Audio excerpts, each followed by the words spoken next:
तुम्हारी शादी होने वाली है। कार्ड छपे या नहीं? अब ये सफेद साड़ी पहनकर विधवा का स्वांग क्यों कर रही हो? इसे भी उतार कर फेंक दो। अरे शशि भी इस घर का हिस्सा है, अंग है वो। कोई हिस्सा और अंग नहीं, घाव है, घाव, जख्म है हमारा। और ऐसे घाव का जल्द से जल्द इलाज किया जाता है, ना कि उसके लिए लड़ाई की जाती है। अरे कोई खेल तमाशा थोड़ी हो रहा है कि रोज एक नया खेल हम खेलेंगे। आखिर आप चाहते क्या हैं?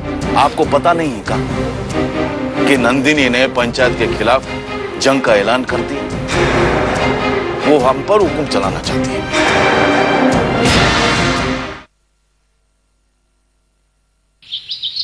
हाँ जी बंशीधर जी, दिमाग की बत्ती कुछ जली के नहीं? सरपंच जी, हमें तो आप ट्यूबलाइट समझिए। काहे से बतिया रहे हो? हाँ? एक मछली सारे तालाब को गंदा कर देती है तो हमारा फर्ज क्या बनता है? उस मछली को निकाल बाहर करो। ये तो हम करना चाहते हैं, लेकिन वो मछली बगावत कर रही है। कुछ भी कर लो, मिलेगी नहीं। ऐसे कैसे? यही तो हम आप दोनों को पूछने के लिए बुलाए हैं। अगर वो हमारा फैसला नहीं मानेगी तो हमारा अगला कदम क्या होगा? सरपंच जी, एक बार नंदिनी को बुलाकर उससे बात करो, समझाओ उसे। हमारे पास इतना वक्त नहीं है। उसकी भाभी विधवा होकर सुहागन का ड्रामा खेल रही है। वो पूरा गांव सन्नाटा खींचे बैठा है। सरपंच जी, नंदिनी को फिर से खबर भिजवा दीजिए कि अगर एक हफ्ते के भीतर वो इस गांव से नहीं गई तो। अरे तुम भी अपनी बुद्धि बेच खाओ का? कोई हफ्ते भर में घर छोड़ देगा का? नहीं तो का साल भर का टाइम देखा। सरपंच जी, मेरी राय मानिए तो कम से कम आपको 1 महीने का समय तो देना चाहिए। तब तक पंचायत का चुनाव भी खत्म हो जाएगा। अगर कहीं वो सरपंच चुन ली गई तो उस वक्त गांव छोड़कर कौन जाएगा? बंशीधर जी, आस्तीन का सांप होगा तुम हमें ही डसने की तैयारी कर रहे हो। हम सच के साथ हैं। सच का साथ? जो गांव में बेशर्मी बेहयाई हुई है उसका का? आपने भी तो सुनीता के साथ ऐसा ही किया था। जबरदस्ती उसको उठा करके घर में ले आए थे। आपको तो गांव से किसी ने नहीं निकाला। छोड़ी, तुम्हारा फोन कुचल कर रख देंगे। छोड़ी। अरे सरपंच जी, अरे ध्यान दीजिए सरपंच जी, ऐसे करेंगे आपस में तो कैसे गाँव वाले कहाँ सोचेंगे? आइए।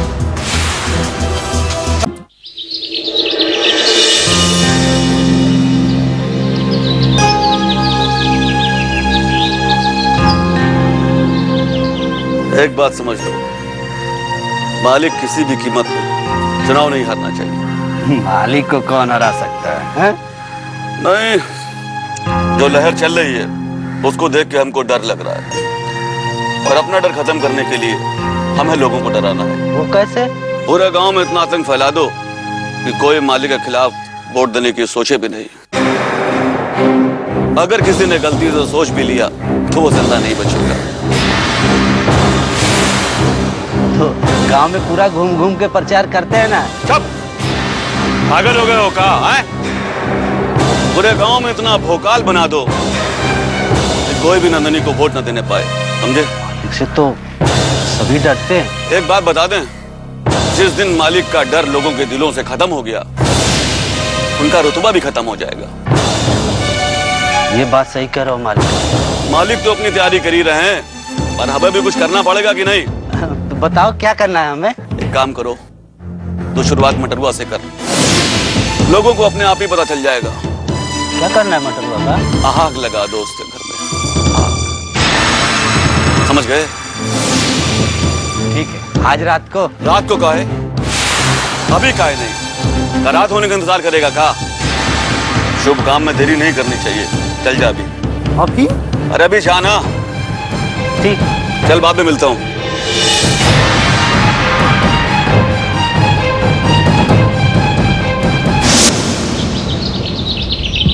सरपंच जी, जो आप भूल जाइए, खत्म कीजिए बात को।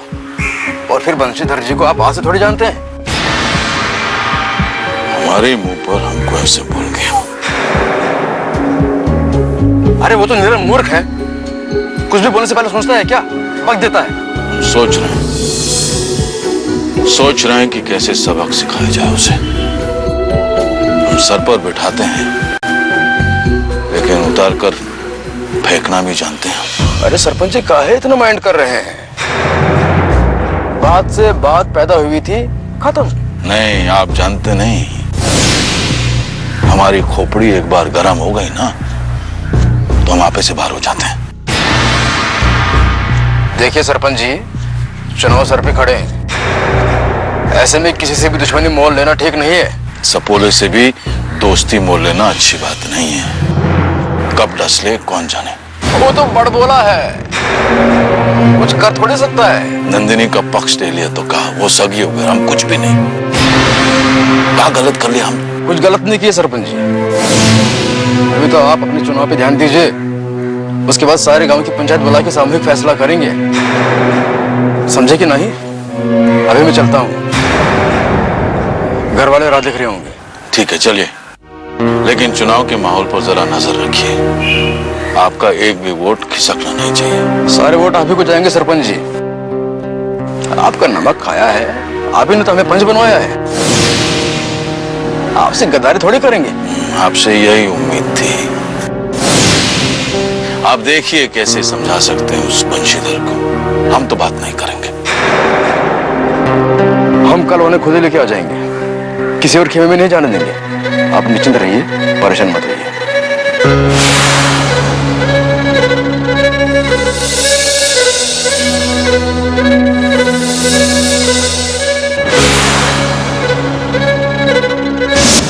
मास्टर जी, आज आपकी बात ने हमारे दिल का बहुत बड़ा बोझ हल्का कर दिया है मास्टर जी। अब आप देखिएगा कि हम कजरी को कितना पढ़ाते लिखाते हैं। चाहे उसको पढ़ाने के लिए हमें कर्जा भी क्यों न लेना पड़े, हम कजरी को खूब पढ़ाएंगे मास्टर जी। मास्टर जी, मास्टर जी, मास्टर जी, मास्टर जी, मेरे घर में आग लग गई मास्टर जी। क्या? बड़ी मुश्किल से मैंने आग को बुझाई, लेकिन घर का पिछवाड़ा हिस्सा पूरा जल के राख हो गया मास्टर जी। अबे तो ये आग लगाई किसने? सरपंच। नमस्ते, आइए आप लोग बैठिए। खड़े क्यों हैं? नंदिनी जी, बात बैठने की नहीं है, अब बर्दाश्त की भी हद हो गई है। क्यों, ऐसा क्या हो गया? अरे नंदिनी जी, पहले तो हम लोगों को डराया जा रहा था, धमकाया जा रहा था, और अब तो इस निचताई पे पहुंच गया कि हमारे घरों में आग लगा दी जा रही है। बताइए। आग?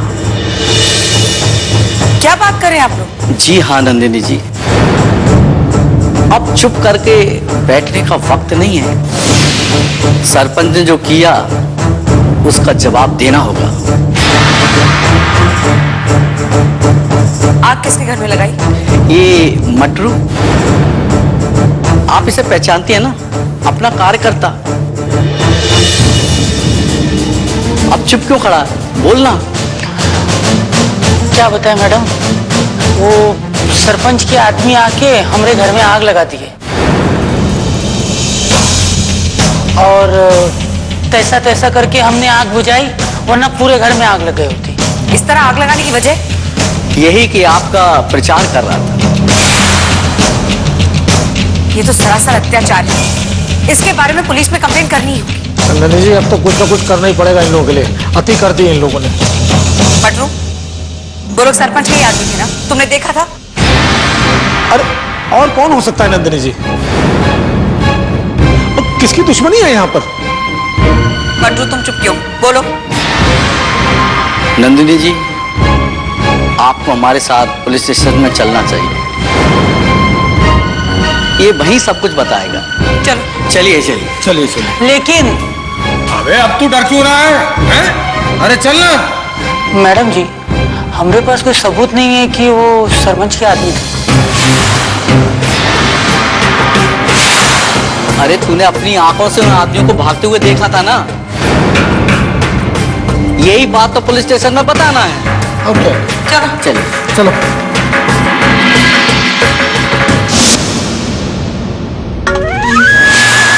अब तो अलग कोठरी में खुश होना, लेकिन ज्यादा दिन तक खुश नहीं रह पाओगे तुम।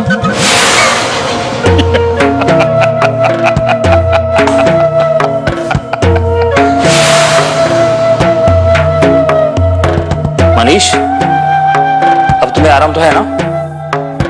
जी इंस्पेक्टर साहब। तो सच बोलकर अपना गुनाह कबूल कर लो, नहीं तो कोठरी बदलने से कुछ नहीं होगा। गोपी यहाँ आकर भी हमारा गला दबा सकता है। कैसी बातें कर रहे हैं आप इंस्पेक्टर साहब?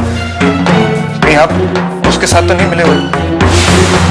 मैं सिर्फ सच का साथ देता हूँ, कानून का साथ देता हूँ, और कानून मुझे इस बात की इजाजत देता है कि मैं तुमसे सच उगलवाऊं। बोलो सच क्या है? इंस्पेक्टर साहब, मैं आपको कितनी बार बताऊं? मैंने पहले भी आपको यही कहा था और अभी भी मैं यही कहूंगा कि मैं कोई हत्यारा या कातिल नहीं हूं इंस्पेक्टर साहब। लेकिन तुमने हत्या करने की कोशिश तो की है, अटेम्प्ट टू मर्डर। ये कोई छोटा केस नहीं है। सच बोलो, वरना सारी जिंदगी यहीं सड़ते रहोगे। बोलो, सच बोल दे, वरना मुझसे बुरा कोई नहीं होगा।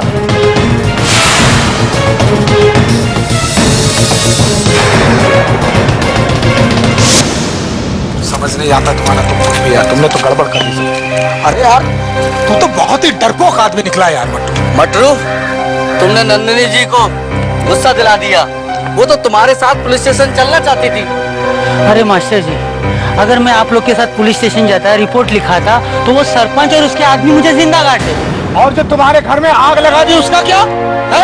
आज तेरा घर जलाया है, कल मेरा घर जलाएंगे, परसों पूरे गांव को जला के खाक कर देंगे। उन लोग का क्या है? दया भाई, मुझे मेरे हाल पे छोड़ दीजिए। अरे भाई, हम तो तुमको न्याय दिलाना चाहते थे। जिन लोगों ने तुम्हारा घर जलाया, क्या तुम नहीं चाहते कि उनको सजा मिले? अरे मास्टर जी, रहने दीजिए आप। इस गांव में कभी किसी को सजा मिली है? किसी को कोई सजा नहीं मिलती। अरे मूर्ख राम, तुमको वही समझाने की कोशिश कर रहे हैं हम। अगर तुम रिपोर्ट नहीं करोगे तो उसका आतंक और फैल जाएगा। अरे और न जाने क्या क्या करेगा वो। इसी तरह अन्याय सहते रहोगे तो तुम्हें कभी न्याय नहीं मिलेगा, समझे तुम? मुझ गरीब में इतनी ताकत नहीं है जो मैं सरपंच का मुकाबला कर सकूं। तो जाके अपने जले हुए घर में जा और चूड़ी पहन के बैठ जा। हमें नहीं मालूम।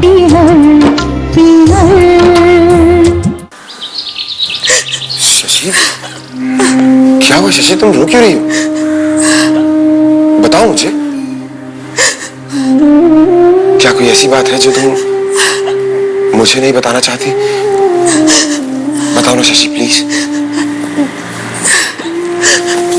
मुझे यहाँ से ले चलो, ले चलो मुझे यहाँ से। मैं अब यहाँ रहना नहीं चाहती। तंग आ गई हूँ सबके ताने सुन सुनकर। शशि, मैं कब से इस बात का इंतजार कर रहा था, लेकिन तुम ही जिद किए बैठी थी। मैं तुम्हारे बिना जी नहीं सकती। मैं भी तुम्हारे बिना कहाँ जी पा रहा हूँ। गलती हुई मुझसे, न जाने क्या सोचकर यहाँ रुक गई थी। जब हर कोई अपने बारे में सोच रहा है तो मैं क्यों नहीं सोचूं? चलो अच्छा, तुम्हारी समझ में तो आया।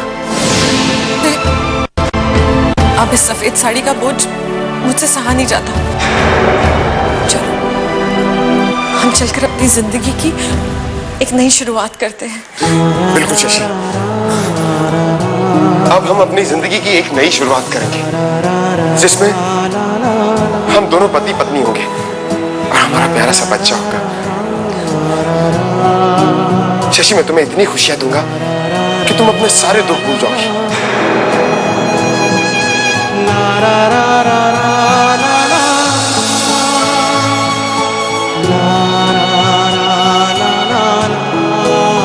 मैं बहुत किस्मत वाली हूँ जो तुम मुझे मिले हो प्रीतम। चलो, हमें अब और देर नहीं करनी चाहिए।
मानी भाई, मुझ पर कोई आँच नहीं आएगी ना? तूने मटरुआ के घर में आग तो ठीक से लगाई थी ना? हाँ, लगा दिया था। घर का पिछवाड़ा भी जल गया था। गांव वाले आ गए थे आग बुझाने। इतना ही उसके लिए बहुत है। चलो सबक तो मिल गया। बहुत नंदनी जिंदाबाद जिंदाबाद के नारे लगा रहा था। मानी भाई, आपने मेरे सवालों का जवाब नहीं दिया। मैं इसमें फंसूंगा तो नहीं ना? तुझे आग लगाते हुए किसी ने देखा तो नहीं था? नहीं, आग लगाते हुए तो नहीं, लेकिन भागते हुए मंगरुआ ने देख लिया था। अगर कहीं पुलिस के पास चला गया तो? मालिक के होते हुए इतना काहे डर रहा है तू?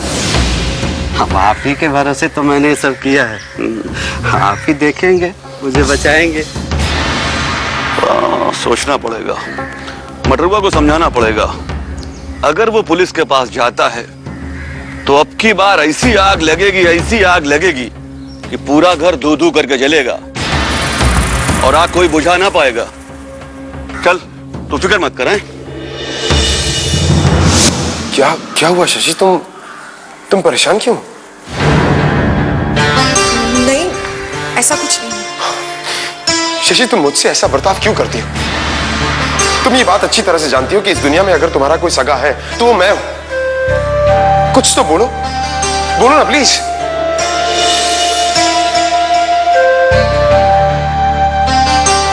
मेरे पास जवाब देने के लिए कुछ नहीं है।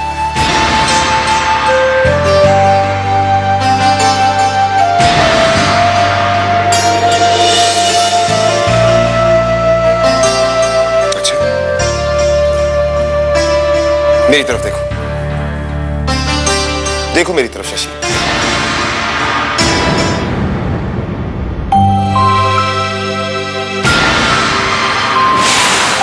तुम्हारी आंखें हर सवाल का जवाब दे रही। तुम बहुत रोई हो ना? मेरे पास रोने के अलावा मेरी जिंदगी में बचा ही क्या? तुम सिर्फ अपने बारे में क्यों सोचती हो? हाँ? कभी मेरे बारे में सोचा है तुमने? किन उलझनों में हूं मैं? मेरे ऊपर क्या बीत रही है? तुम में और मुझ में बहुत फर्क है। जब हम दोनों की जिंदगी एक हो जाएगी तो ये सारे फर्क मिट जाएंगे। ऐसा कभी भी नहीं हो सकता। क्यों कहती हो ऐसा? तुम्हारे लिए आज मैं कितना लाचार बन बैठा हूं, बेबस हो गया हूं, मजबूर हो गया हूं। मेरे लिए किसी को मजबूर होने की जरूरत नहीं। शशि, किस तरह, किन शब्दों में मैं तुम्हें समझाऊं?